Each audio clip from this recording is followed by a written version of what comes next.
Hello, women, and welcome. My name is Kara Seymour, and I am the creator of the Goddess Leadership Training programs, both the foundational program and the advanced immersion.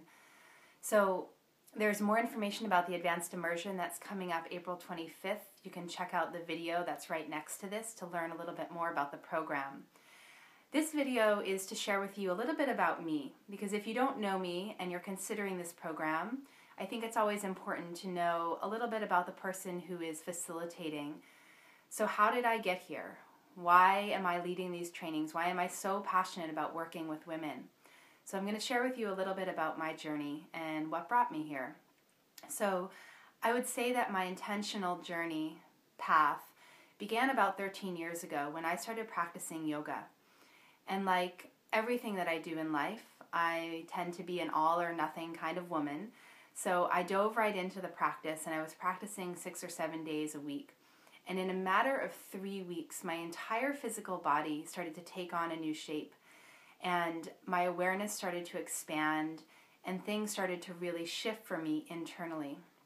Yet at the same time that so many changes were occurring within me, my outer world did not quite match up with my inner world, and I was struggling.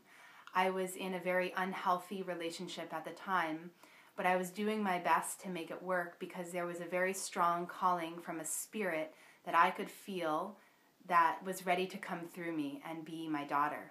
And although I was young, the calling was so strong and so clear, I knew it was my time to become a mom. So fast forward about 1.5 years, and I gave birth, and in a matter of 2 months, my husband and I separated.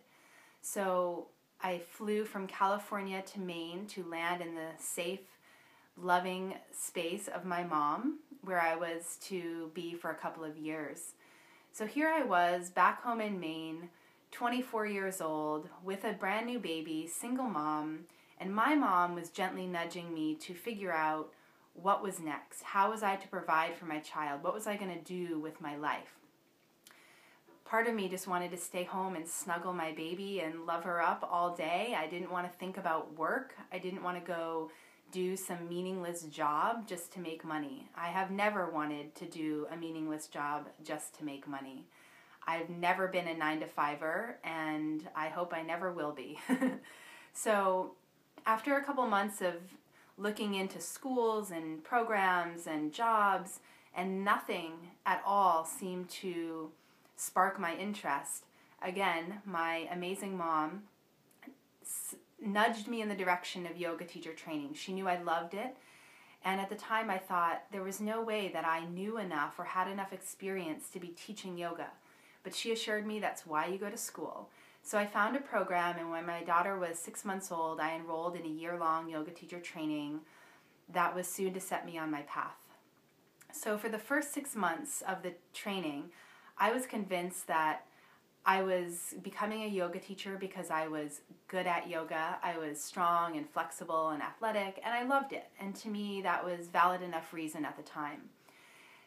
And then about 6 months into it, I was driving down the highway towards New Hampshire to go to the teacher training weekend, and I had an experience like I had never had before.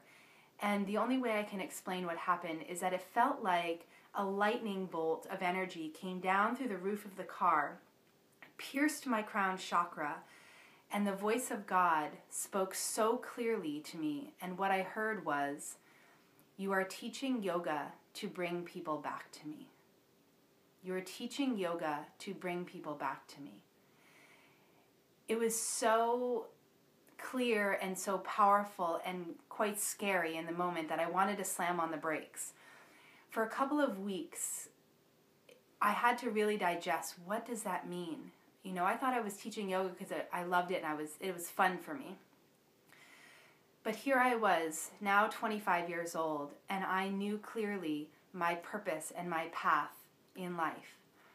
And the purpose and the path isn't necessarily to teach yoga. It's to bring people back to their source of power and wisdom. And yoga has been a great and powerful vehicle for me to do that. Now my vehicle is these goddess leadership trainings.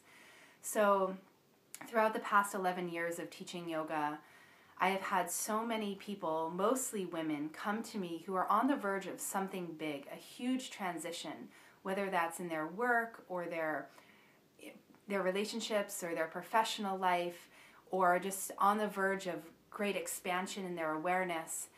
And with my support and with their commitment, so much has shifted for them in such a beautiful and easeful, profound way. So over the last couple of years, I've really been diving into the divine masculine and the divine feminine, and what that actually means, and what that means to me, and how those energies have been playing out in my life. And I've realized that I have been very comfortable most of my life being in the masculine. After all, we live in a very masculine-dominated society. So the fact that I have naturally always stepped into a role of leadership, and I'm really good at being decisive and taking action and setting goals and being the mom and the dad, I was really denying and somewhat avoiding the energy of the divine feminine. So as I really have dove in and done my inner research and outer research, it is my great passion and purpose now to be embodying and embracing the divine feminine as much as possible. Those energies of trust and creativity and sexuality and sensuality and receptivity and fierce love and compassion, of openness and expansion, living from here as opposed to here, and ultimately integrating them, but trusting in my intuition and taking big leaps of faith when the wisdom in here is guiding me to do so, which takes a lot of courage. So about a year ago, I was sitting in meditation as I was leading a retreat in Nicaragua, and I was on my own, and I was in a quiet space. I had no computer or phone anywhere nearby, so I was really quieting down. And again, the voice of God spoke to me in a very clear and profound way, and right in through my right brain, I heard, "You're going to sell Bhakti." Bhakti was my yoga studio at the time that I loved, that I was investing a lot of time and money and energy into. And logically, that made no sense for me to sell the business. I had never even thought about selling the business or ever thought that that was even a possibility. So I had a couple of weeks on my trip, and I kind of sat with that and started to feel like, wow, that might be quite liberating to not have a physical space, to not have people to manage. So I went home and I started reaching out to a few people that I thought might be interested in buying my business. And a couple days after getting home, this woman walked through the door who I had never met before. She walked into the studio, and that same voice, in through the right brain, again said, "She's going to buy Bhakti." And it wasn't logical. It didn't make sense to me. I didn't even know this woman after all. So I ignored that voice for a little bit. And after reaching out to several other people, the universe kept guiding me back to this woman. And so we connected, and within a month, she bought the business.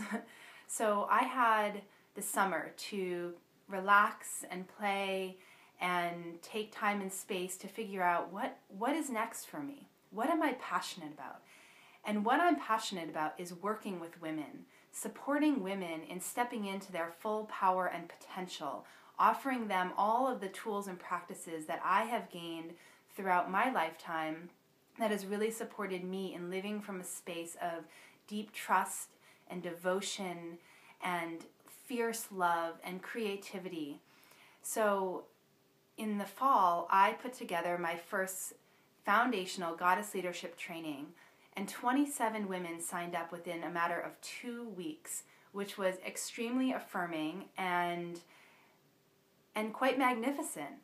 And over the last 3 months, it's been a little over 3 months, we're nearing the end of the program, these 27 women have made such significant strides in their own lives, in getting really clear about what's holding them back, where do they want to be, offering them mentorship to make the changes to get to where they want, to live the lives that are filled with joy and prosperity and love and connection and a sisterhood.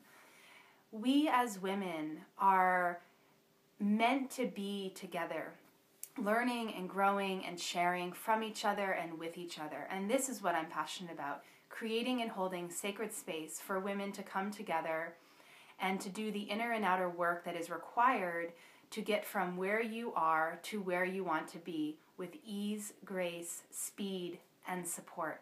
So this is a path of accelerated growth. The yogic path is a path of accelerated growth.